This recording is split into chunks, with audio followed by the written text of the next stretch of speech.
जब हम सोते समय सांस लेते हैं उस समय एयर विंड पाइप से होकर लंग्स में जाती है।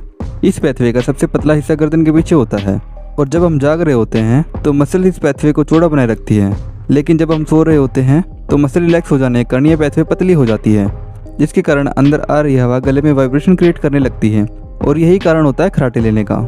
कुछ लोगों के गले की मसल इतनी ज़्यादा बंद हो जाती है कि उस पैथवे को पूरी तरह से बंद कर देती है और हवा जरा भी अंदर नहीं जा पाती। ऐसा होने पर हमारा ब्रेन उन मसल्स को एक सिग्नल भेजता है जिससे एयरवेज खुल सके। इस सिग्नल के कारण मसल दोबारा रिएक्टिवेट हो जाती है और पैथवे चौड़ा हो जाता है, जिससे हवा अंदर जाने लगती है। इस डिसऑर्डर को ऑब्स्ट्रक्टिव स्लीप एपनिया कहा जाता है। इस डिसऑर्डर को आप रोजाना योग प्राणायाम करके ठीक कर सकते हैं।